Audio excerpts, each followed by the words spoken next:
On today's podcast, we welcome a dear friend of ours, hit songwriter, producer, Peter Rafelson. Peter has had 30 number one hits as a songwriter or producer throughout the world, including Madonna's Open Your Heart and The Core's Dreams, both worldwide number one hits. We discuss the need for artists and producers to be more educated about their chosen career path and what are the biggest obstacles that hold artists back from achieving success. You don't want to miss it. Insiders, are you ready? Welcome to MUBUTV's Music Business Insider Podcast, where our mission is to educate, empower, and engage artists and music business professionals who are dedicated to having a successful career in the new music industry. Here are your hosts, Rich Ezra and Eric Knight. Welcome back, Insiders, to another episode of the MUBUTV Music Business Insider Podcast, where our mission is to educate, empower, and engage your music career. On today's episode, we welcome hit songwriter and producer Peter Rafelson. Peter has had 30 number one hits as a songwriter or producer throughout the world, including Madonna's Open Your Heart and The Core's Dreams. We discuss the need for artists to be far more educated about their chosen career path today and what are the biggest obstacles that hold artists back from achieving success. This is one episode you don't want to miss. But first, a word from our sponsor. Hey Insiders, are you looking to take your music career to the next level? Then you need to know about the Music Business Registry. The Music Business Registry is the leading music industry publisher of the most up-to-date contact information for major and independent record label A&R, music publishers, artist managers, music attorneys, music supervisors, and much, much more. The Music Business Registry is the trusted industry standard and source, serving the music business community for over 28 years with the most accurate and up-to-date contact information available. Their titles include the A&R Registry, the Film and Television Music Monthly, the Music Publisher Registry, and the Music Attorney Registry. All of their publications are available in print, PDF, CSV, or online subscription. Visit them now at musicregistry.com and receive a 10% discount by using coupon code MUBUTV10 at checkout. That's musicregistry.com, coupon code MUBUTV10. When you're ready to put your music to work, musicregistry.com. Welcome back, Insiders. Today's featured guest is a good friend of ours, Peter Rafelson. Peter is a very successful songwriter, producer with 30 number one hits that he has written or produced throughout the world. It was a great conversation with Peter. He has great personality. He's got a lot of great stories. You know, I loved what he talked about with regards to the story about getting the Madonna cut, Open Your Heart. Oh yeah, that was an amazing story. And, you know, his success with the Core's, you know, in their number one smash, Dreams, a lot of great stories. Peter is a man, an executive and a producer who owns his own company, who really understands the whole concept of what it takes to succeed and how you have to be completely and utterly committed. I mean, so many of the points he made with us, I thought were so interesting. Absolutely. And yeah, I thought one of the points that I loved was about being educated about your career path. We're always talking about this on the show and about how important it is to become immersed in what it is that you're deciding to do, whether it's a music supervisor, whether you're going to be a songwriter, a manager, A&R person. You have got to live it, breathe it, eat it. Yeah, absolutely. And the other thing that I thought was really amazing of what he talked about is what holds people back from success. Yes. You know, what holds artists and songwriters and producers back from the success that they desire in their own careers. I agree. And with that, Insiders, sit back, relax, and enjoy our featured conversation with Peter Rafelson. Peter, welcome. Thank you so much. It's so good to see you. And you, Rich. Thank you. You know, Peter, you grew up in the heart of the film and television business, but you did not pursue a career in movies or TV. When in your life did you know that the music business was going to be your professional career path? You know, my first exposure was through my family and the Monkees. The Monkees was an early television show that was primarily about a boys band in the rock and roll business. And when the Monkees broke up, my parents were off making Easy Rider, and I stole all the instruments from the TV show and hid them in my basement. I was dyslexic. I had taken music classes, but they were of no use to me.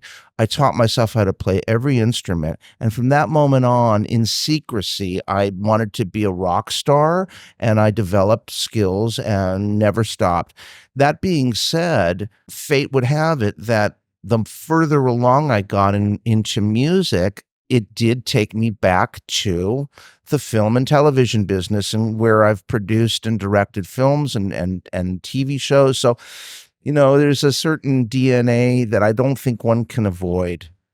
Peter, this is Eric. Thank you so much for joining us. I was wondering, what was your journey to becoming a professional songwriter? So I'd already begun composing and writing.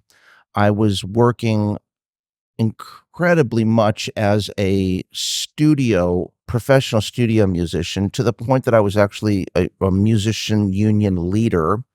I was playing on countless hit records. Eventually, after having a very unfortunate experience at the Troubadour in my first band, I decided I did not want to depend on others. And I went the next morning to Guitar Center and bought myself the earliest step sequencer and a early drum machine. This is pre-MIDI. And I started creating with technology, probably to compensate for being dyslexic and such, music that I could basically do myself, a one-man band. I started composing and writing, and I would, early days go into studios and with access, which was the barrier to entry, I was able to create some demos of my own. However, it wasn't until I started laying down entire tracks for professional producers, the earliest of which I'm grateful to. Richard Perry was obviously one of them. George, keyboard player from George Duke. George Duke, yeah. Gave me huge opportunity to work on Sister Sledge and all these other records. And with that said, I finally got my first cut. The first one was with Rufus through a friend, David Hochwalinsky. And on my 21st birthday, I was told we're cutting it as a single on the next Rufus album. That was how I met George. Then George put me on. I got a Sister Sledge cut. I got an Anne Murray cut. I got all these songs that Julio Iglesias, Laura Branigan. Suddenly, I was the guy that was writing pop hits, but also laying them down. And that took me into that magical combination of both songwriting and production. So you basically learned production. I was going to ask you, you started having hits early.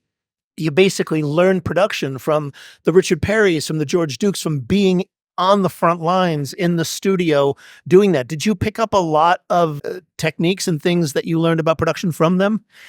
Of course, you always learn by doing. But that said, I was the outlier kid that was kind of ahead of the curve. In fact, nobody was using that type of technology. And I would do sessions with Toto or with Creedence Clearwater or with Fleetwood Mac, and I would be playing traditional guitar. But when it came to what I was hired to do as a leader, session player, essentially production, in some cases, the producers weren't even there, and I was there to lay down what I'd already done at home, essentially, in a big studio. So yes, I've learned from the great masters, but what I learned was not how to make music. It was the role of a tastemaker. This is maybe the most important role a producer plays, because in the end, the mechanics of creating music, and more so than ever, have become commonplace. If you have an iPhone, you can pretty much do anything except learn what is a hit? What is a hit, right? And what goes into that? And I've always said that people say, you're such a great songwriter. I said, I don't know. I don't know if I am. I can tell you that there are other songwriters and other producers that are just as talented as I am, maybe more. But I always knew what to do with the music when it was done. I always knew whose ass to kiss. I always knew how to make myself indispensable in a situation and therefore protect my position and my opportunity to flourish and grow as a professional. I wanted to ask you, Peter, you made your name as a hit songwriter, having something over 30 number one hits throughout the world with artists such as Stevie Nicks, Pointer Sisters, Jane Weedland. One of your biggest hits was Madonna's Open Your Heart. And I'm curious, there's a really great story on how you got that cut. And I was wondering if you could share that with us. I'd be happy to. It's one of my favorites. So probably around 1985, I was always looking for the next step in technology, and I bought what was called The System, which was made by Oberheim. And by the way, one of my favorite groups, called The System, was known for making their early hits for Christina Aguilera, Genie in a Bottle, and their own albums with this system. So I was loving the fact that I could finally program an entire track to play back, minus any acoustic or recorded audio. And I created a song called Open Your Heart, which I wrote about a girl that I was involved with. And I thought this would be the perfect song for Cyndi Lauper. Well, as I was starting to finish the song, happenstance, it just had it that a young man had car troubles and came to the door and knocked while I was working on it. He was delivering typewriters and his car broke down. That was Gardner Cole. And Gardner Cole said to me, "What are you doing?" I said, "I'm working on this. Can I hear it? I'm a songwriter too." And I'm like, oh boy, okay, here we go. Well, when I told him what my plan was, he said, "I can get this song to Cyndi Lauper." And I said to him, "Okay, I'll tell you what, if that's true and you do that, I'll make you a writer on this song and we can call it ours together." Well, turns out he couldn't get it to her, or didn't get it to her. But what he did do was he got us access to the almighty, impossible barrier to entry of a professional recording studio. And over the course of the next year, I would go in on the weekends and stay up until I was kicked out, recording this demo. And I played and sang and played all the instruments, and Gardner was right there supporting me. And he actually contributed what is my favorite line of the song. One great line. "One is such a lonely number." And I thought, man, whatever. I'm so happy that this thing is finally done. As I'm leaving the studio, I see that there's a reel-to-reel in the lobby of that studio, and I'm curious, what is that? The guys that work there are all adding songs and said, "This is our new demo. It's going over to Warner's, the management group that was handling the big artists." And I was like, "Guys, come on, you got to put my song on the tape. This sounds great." And they were very against the idea. In fact, they taunted me and said, "You're not getting on the tape, kid. This is our business. We do this." And I was really discouraged. I thought, my God, I just spent a year on this, and here's the one opportunity to get to the industry. So I walked out with my little Walkman and my cassette, and I went home, and I'm looking at the cassette and I'm thinking about what just happened. And I thought, fuck, I've got to figure out a way. So that night I put on a ski mask and gloves, and I broke into the studio, and I took my Walkman and I connected it to the reel-to-reel, and I dubbed onto the end of the tape, "Open Your Heart." And I didn't write anything on the box, and I snuck out. I never thought twice about it again. Oh, must have been 2 weeks later, the guys whose tape it was started bragging about the fact that they got a massive cut, and they were actually ugly to me. "You didn't, we did, blah, blah, blah."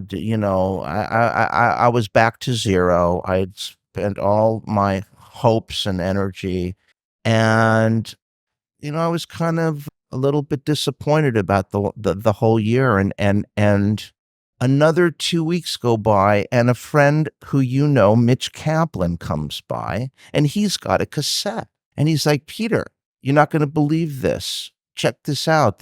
I got a bootleg tape of a mix session with Padilla, the percussionist, Alex Padilla, is that his name? Yeah. And it's from the new Madonna record." And I'm like, I really don't want to hear it. I'm dejected. These guys are rubbing it in my face. He pushes play and it's Open Your Heart. And I'm like, what the fuck happened? Oh my God. Nobody knows except for me that the song she picked on the tape was the last song.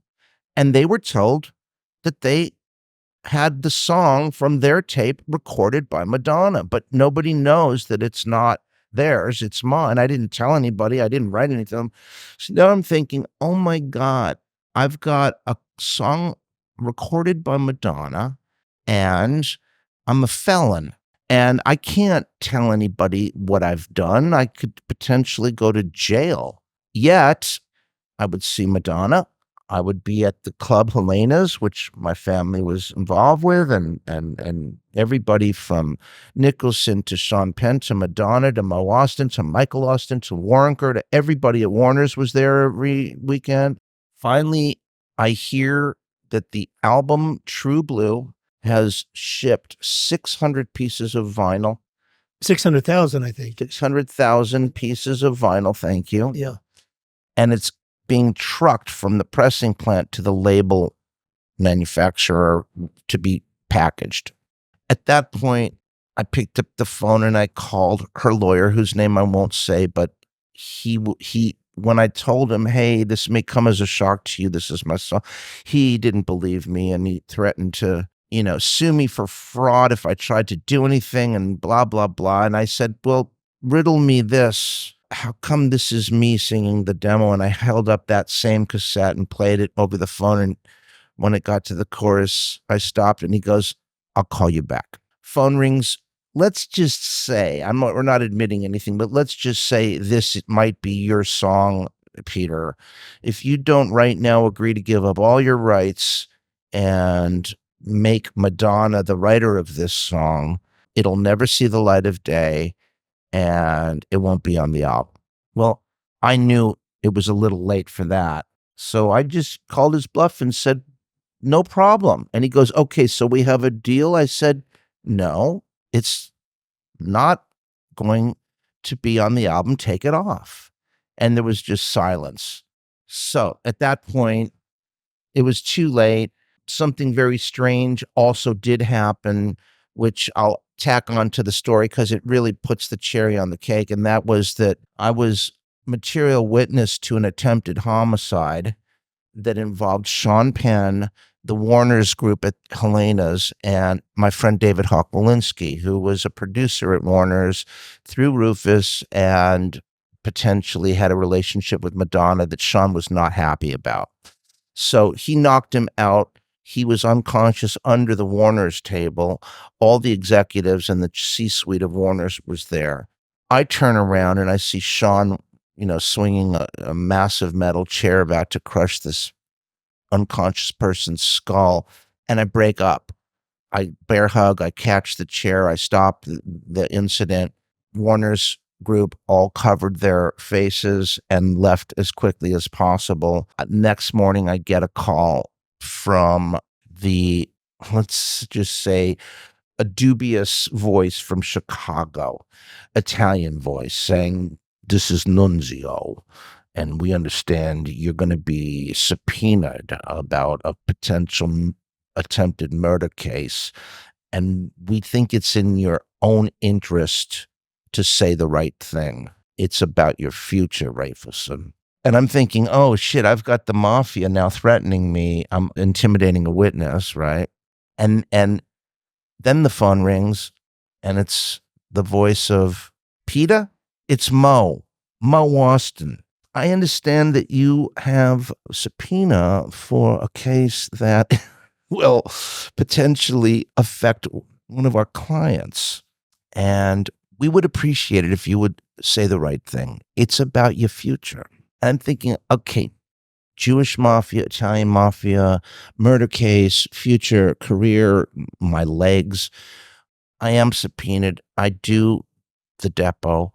And the truth is, I never saw any incident. I only saw after the incident. I didn't see an altercation. I saw an unconscious man under the table, and I saw a guy with a chair, and I can't corroborate or speak to what actually happened. I did not incriminate anybody. Nunzio calls, "You done good." Mo calls, "Peter, you done good. Open Your Heart's going to be the next single. You're going to have a big career." And that was it. That was it. Wow. Wow. My first question is, when does the movie come out of this story? Exactly. You know, Yeah. God rest Mo's soul. Yeah. He passed away recently. A lot of other folks that are waiting for that movie, and there's a lot more stories, and I've been respectful not to do anything that could potentially tarnish anyone's reputation while they're still living.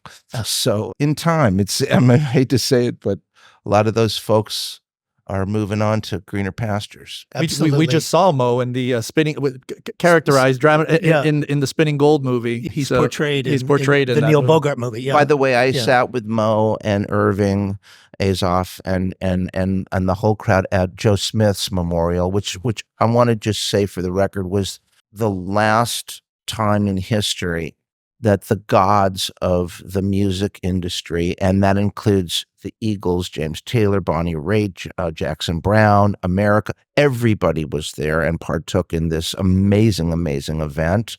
And I'm doing a podcast with Jeff Smith, the son of Joe, all about on the record or off the record is what we'll call it, because Joe did, all these interviews with those folks for 200 hours of interviews. So Mo's one of them. Hey, Insiders, we hope that you've been enjoying our featured interview. Stay tuned because we've got so much more value coming your way. But before we dive back in, a word from our sponsor. So, hey, Rich, tell me a little bit about the Music Business Registry. Well, what we are, Music Business Registry is the leading contact directory. We publish all of the most current, accurate, and up-to-date contact information for the music industry. We do directories for A&R. We do directories for music publishers. We do directories for film and television music. We do directories of artist managers, and we do directories of music attorneys. And we also sell other publications too, like the Indie Bible series, the YouTube Bible series, the Indie Spotify Bible series, and other things as well. That's what we're about. So if I wanted to find out, let's say, the music supervisor for American Horror Story, I can kind of go into the Film and TV monthly and find the information that I need there? Well, we don't list specific shows. If you know who the music supervisor is, and you can find that out on IMDb, then you can find their contact information. And we have that in our Film and Television Music Monthly. Absolutely, yes. That's great. And I hear that we have a discount right now. If you go to musicregistry.com and use coupon code MUBUTV10 at checkout, you'll receive 10% off your first order. That's absolutely correct. Yeah, we offer that to all of the MUBUTV insiders. So insiders, check out musicregistry.com and use MUBUTV10 as your coupon code. That's fantastic. Yeah. Joe Smith wrote a great book, Off the Record, which had all those interviews. Peter, let me ask you, do you think, you've been in this business a long time. You've been talking about, your history. I'm curious now, do you think we're in a healthy period in the music business today? The truth is that it's I don't even know that I would call it the music business anymore. Honestly, I don't.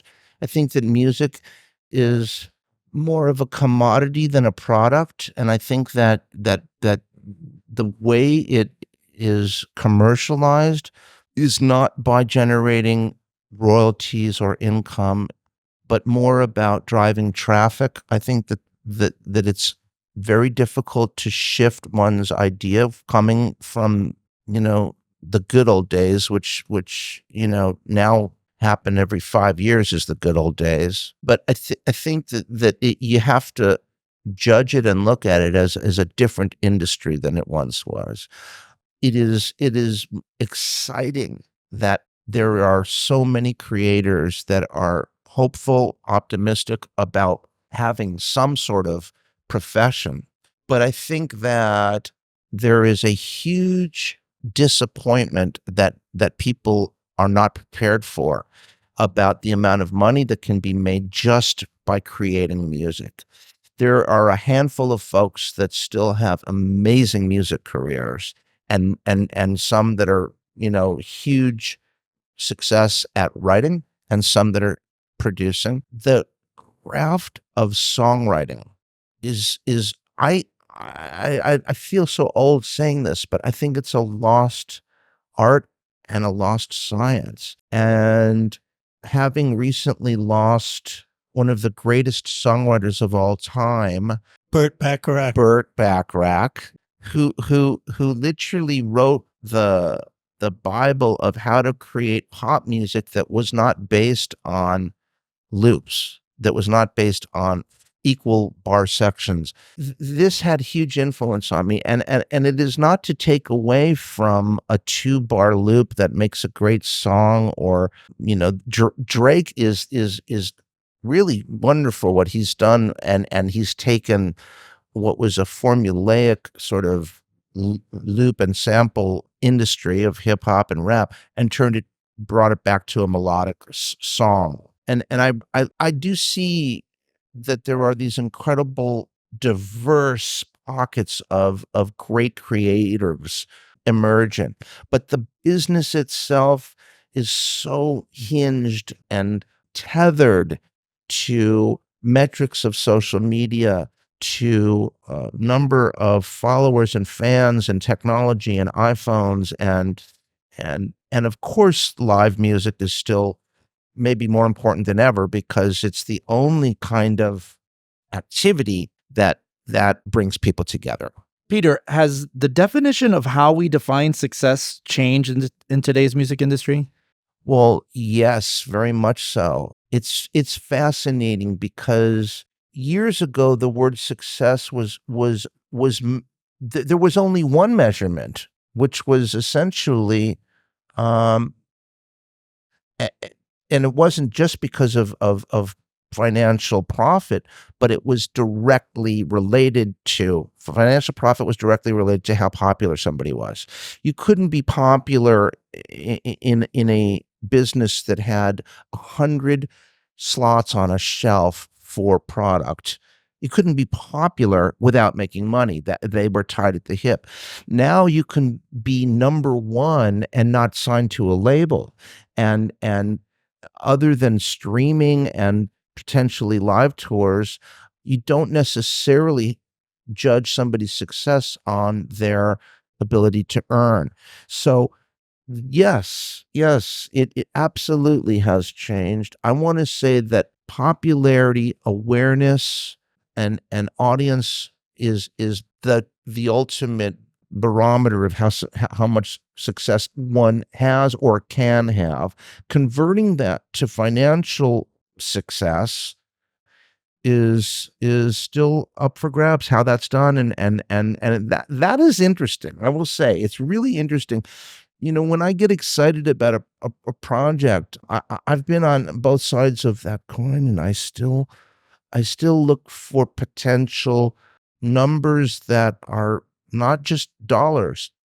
Budget is good, but I'm more interested in the ability to market, to gain exposure, and to reach the public. That's my definition of success. How able are you to reach the public? You and I have had many conversations over the years that I treasure, and a lot of them have centered around films because of your background and your father's incredible work.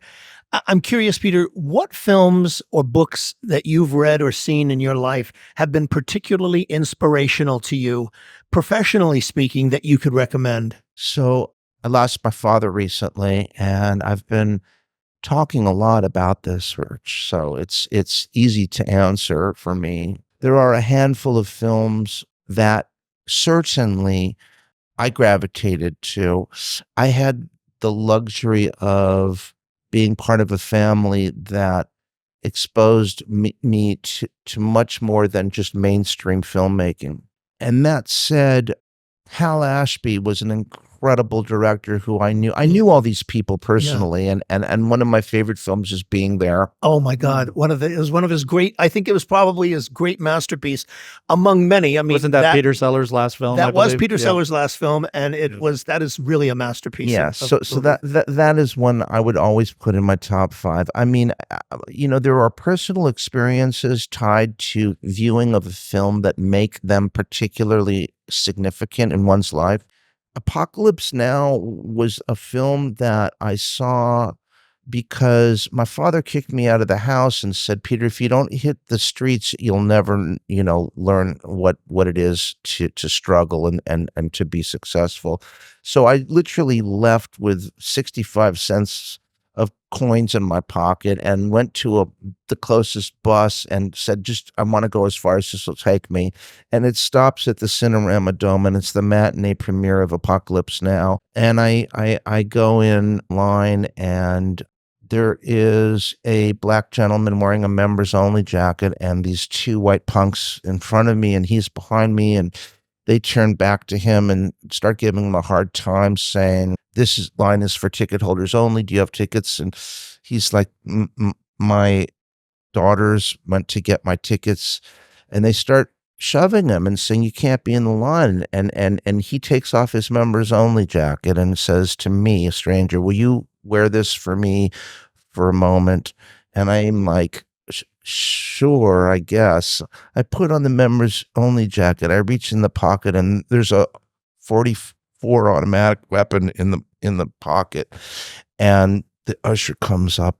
It says, what's going on here? And he says, these young white boys are threatening me, and I don't want any trouble. At that moment, the two daughters show back up, and they see the usher looking at what he thinks are the three of us, me being the one of the white boys, and the daughters come and get in my face, and the older daughter starts screaming at me at the top of her lungs. And at that moment in time, I have this spiritual experience.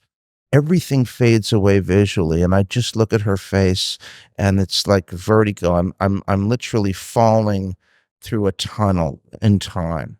And that was the end of it. I went to see the movie alone. It was the only time I've gone to a movie alone. Years later, I'm writing music, and I wrote a song about that experience called Falling Through a Hole in Time with Mitch Kaplan about this person. Yeah, well, I wound up falling in love with somebody that I met at the Sports Connection years later. LA Fitness became what was once the Sports Connection. And she was my soulmate. And we discovered along the way that was the girl I met at the Cinerama Dome, and that's who I wound up marrying. So talk about experiences in the film industry and in movies and significance and impact in your life. I had met with Francis Ford Coppola, and I was cast in that film. They had run out of money. They didn't have their final shot of the village being blown up and napalmed. So they came back very secretly to Los Angeles and rewrote the ending, which was Colonel Kurt's family alone, without him receiving a call from Marlon Brando's character saying, I'm not coming back, burn it all, take it down, I don't ever see me again, goodbye, right? It was like a way to wrap up the story because they couldn't show what happened. They did get the money, they did fly back, they got the shot. I wasn't in the film, and yet, again, ties together. Apocalypse Now is one of those movies that means a lot to me for a few reasons. Wow. I've never heard that story before. That's a great story. Wow. I can see why the impact of that film has on you and the significance to your personal life. Wow. Peter, if you could give advice to your younger self about your career, what would it be? Don't sleep. I got so lucky, or whatever reason, I don't profess to know how and why. I'd like to think it was a combination of circumstance and talent and maybe having a head start. I bought a house. I built a studio. I was living large. I was living off mailbox money. And although people would approach me and reach out to me to work and to collaborate, that was the only way I ever continued to work for a long time. That led all the way from Jane Wiedlin, the Go-Go's, which, by the way, if you watch the movie, the Go-Go's the new doc that essentially got them into the Rock and Roll Hall of Fame. It wasn't until I saw that I realized that Jane had been kicked out of the group or left the group at the moment she reached out to me, or the publisher did. And I co-wrote 4 songs with her during that time. I was told I was not allowed to discuss anything about her business. Now I know why. That was at that moment.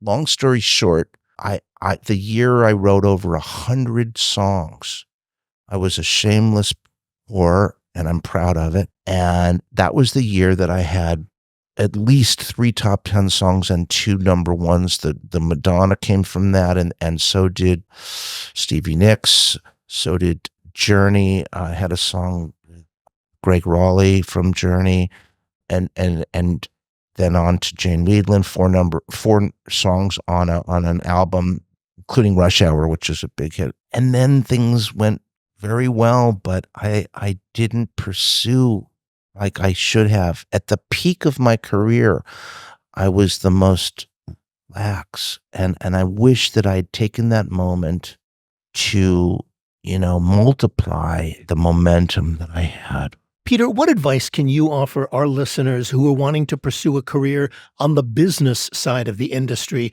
You've had a very, very successful career, both on the creative and on the business. You've built studios, you've built companies, you have your media company. What advice can you give to those who are wanting to be on the business side today? I'm delighted to answer that question. And it's something that I advise young people all the time. And the general key is make yourself indispensable. And by that, what I really mean is whatever the opportunity or the job description or the requirements of the work be, it's always what you bring to the table above and beyond the requirements that keep you there.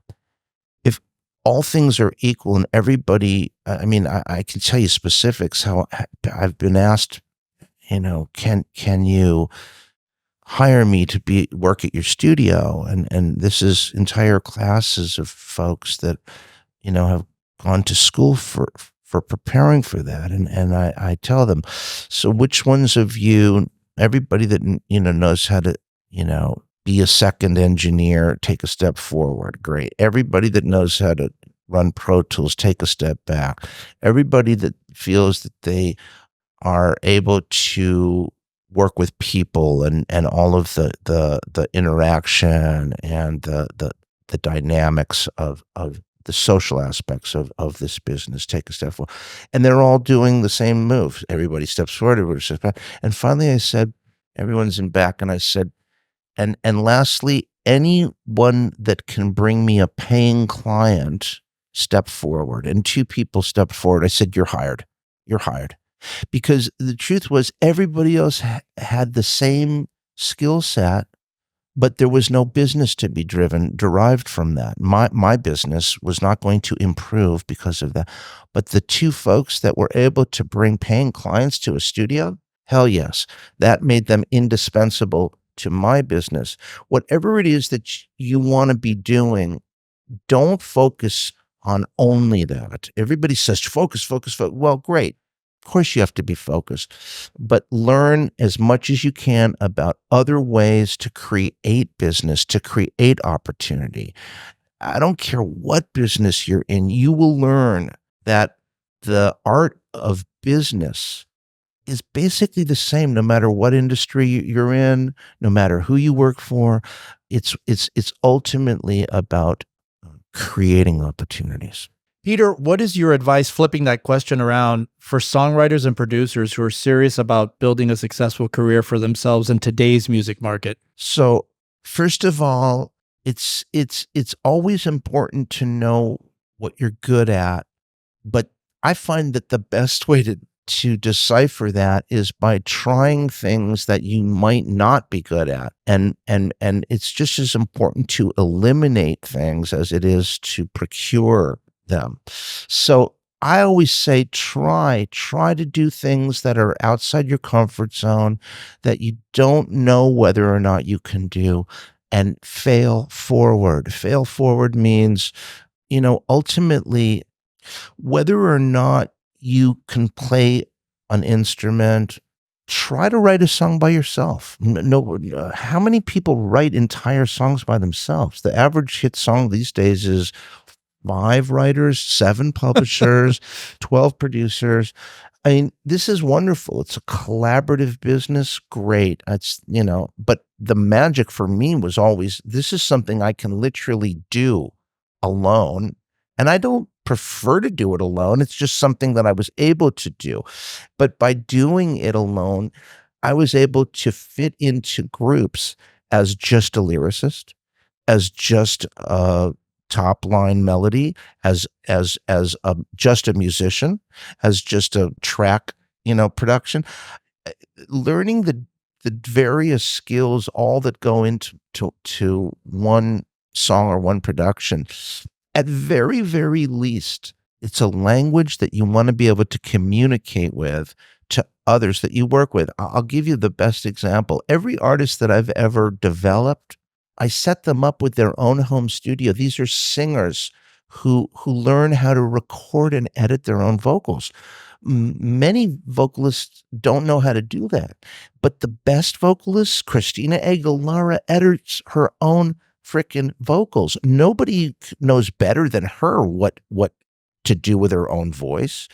This is a great example of taking on skills and learning crafts that aren't necessarily part of the job description, but that enable you to do a better job. So for all the songwriters and producers out there, take off the blinders, guys. Look around, try stuff that you may assume you don't know how to do or don't necessarily want to do, and just learn what others are doing as well, and it'll really help you. Peter, where can people connect with you? Is it through your website?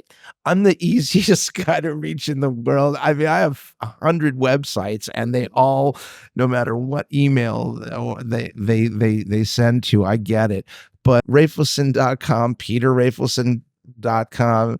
I mean, if you just Google me, you'll be reaching me in seconds. Beautiful. Peter, we want to thank you so much for doing this. Yeah, thank you. We are so grateful to you. Thank you. I am thrilled. I want to come back and do this every day, so you let me know. Well, you will. We'll have you back on the Insider video series. We definitely will when we start shooting those again. Thank you. Thank you. Wow, what a great interview. Yeah. What a wonderful interview. Peter's such a great conversationalist. I love speaking with him. He comes from a wonderful family of, he's the son of the legendary Bob Rafelson, who's, the great filmmaker who made 5 Easy Pieces and was the partner in producing Easy Rider, as Peter mentioned. And, it's interesting. He grew up in a family that was, immersed in film and television and yet pursued music. Yeah, and I thought one of the things that struck me, just being a self-taught musician myself, was that it was him watching the Monkees on television, which was a big influence on him and wanting to start music, but that he was dyslexic and had major dyslexia. And I think it was, he talked about that instance where he was playing with that band at the Troubadour, and when he had a bad, falling out and something happened during that gig where he realized he didn't want to depend on anybody else, and he went to the store and picked up that step sequencer. I think this is all pre-MIDI times, and just decided, I'm going to do this on my own, which, gets back to the tenacity. So I'm not sure if he was, I don't think he was formally trained musically from the sound of it. Right. He's self-trained. Right. Self-trained, which is just amazing. Yeah, absolutely. And I love the story, when you talk about, the tenacity and the commitment and the drive, the tenacity and the drive that he had in that story that he told about how he got Open Your Heart. Yeah. The song how he got that, recorded it's like, it's almost like a little movie. That's persistence at its finest. It is just getting that song, put onto the end of the tape that Warner's was going to be listening to, and then, having it be and then them coming to him and saying, that they wanted the publishing and they wanted to own it, and him saying, no, I'm not willing to do that. And he stuck to his guns. To his guns, and they relented because they realized this was a smash hit song. And I think Madonna really wanted it. So, yeah. Absolutely. Yes, exactly. And I've heard that story from other writers, too, where, they feel that they can, because they're not, necessarily big writers or famous, that they can bully them into giving them the publishing. And the writers that have stood firm ground, yeah. and not done it, the artist eventually relents and comes around. Right. And I thought one of the other things was, just from going from being self-taught and the dyslexia and all the challenges that he was facing just as becoming a musician or a proficient musician, that he started to get to play on all these hit records. Yeah, exactly. I mean, he's played with, Stevie Nicks. He's played on Elton John records. He's played on all of these major, major acts, Pointer Sisters, and so many others. He's had a really very, very successful career as a musician, as a songwriter, and as a producer. Definitely. Hey, Insiders. Thanks so much for tuning into this episode. We really appreciate it. To get show notes, links, and everything that was mentioned during this interview, head on over to our official website at MUBUTV.com/podcast/show notes. If you're enjoying the content and what we're doing here on the show, please subscribe to the podcast on Apple Podcasts, Spotify, or wherever you listen to podcasts from. And don't forget to rate and review our show at iTunes. 5-star reviews are always welcome and help to ensure that our podcast stands out on the top-rated and new and noteworthy charts on iTunes and our space. You can also find us at social media at Facebook, Instagram, TikTok, and Twitter X, all ending with the handle MUBUTV, which is spelled MUBUTV. Don't forget to catch our flagship show, the MUBUTV Music Business Insider video series, airing every week on YouTube at youtube.com/MUBUTV. This show was produced and created by Rich Ezra and Eric Knight. Theme music by Disciples of Babylon, and be sure to tune in next week for another episode of the MUBUTV Music Business Insider Podcast.